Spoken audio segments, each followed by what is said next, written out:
સ્વાગત છે મિત્રો તમારું મારી યુટ્યુબ ચેનલ પર મિત્રો હાલમાં ગુજરાત ગૌણ સેવા પસંદગી મંડળ દ્વારા જાહેરાત ક્રમાંક 212/2023-24 અંગેની સુધારા અંગેની જાહેરાત કરવામાં આવેલ છે, જેમાં મિત્રો તારીખ 6 ફેબ્રુઆરી 2024 ના રોજ મિત્રો જે ગુજરાત ગૌણ સેવા પસંદગી મંડળ દ્વારા ગ્રુપ એ અને ગ્રુપ બી ની જે સંયુક્ત સ્પર્ધાત્મક પરીક્ષા માટેની જાહેરાત ક્રમાંક 212 3 જાન્યુઆરી 2024 ના રોજ પ્રસિદ્ધ કરવામાં આવેલ હતી.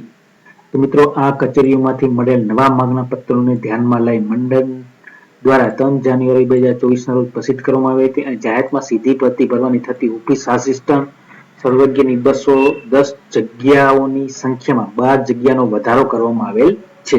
મિત્રો 210 જગ્યાની સંખ્યા તેમાં 12 સંખ્યાનો વધારો કરવામાં આવે છે.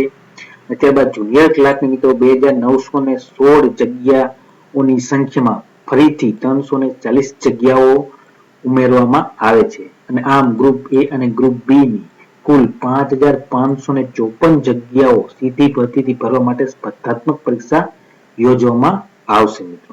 તો મિત્રો આ જાહેરાત બાદ મંડળની જાહેરાત ક્રમાંક 212/2023-24 ગુજરાત ગૌણ સેવા વર્તન ગ્રુપ એ અને ગ્રુપ બી ની સંયુક્ત સ્પર્ધાત્મક પરીક્ષા મિત્રો અંતર્ગત સીધી ભરતીથી ભરવા જગ્યાઓની આખી સ્થિતિ નીચે મુજબની રહેશે.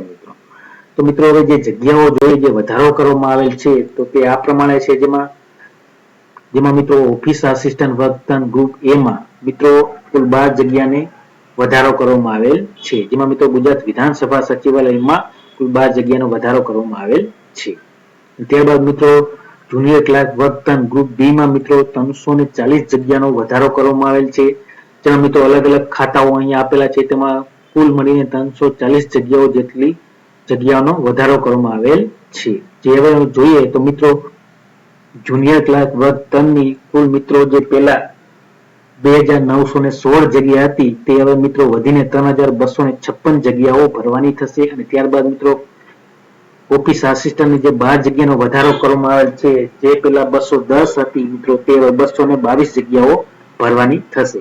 બાકીની જે જગ્યાઓ છે તેમની તેમ જ રહેશે. તો ટોટલ હવે મિત્રો કુલ 5554 જેટલી જગ્યાઓ ઉપર મિત્રો ભરતી થવાની છે. તો જે પણ ઉમેદવારોએ ફોર્મ ભરેલા હોય તે સર્વ ઉમેદવારોએ નોંધ લેવા વિનંતી. અને મિત્રો વિડીયો ગમ્યો હોય તો લાઈક, શેર અને સબસ્ક્રાઇબ કરવાનું ભૂલતા નહીં. જય હિન્દ.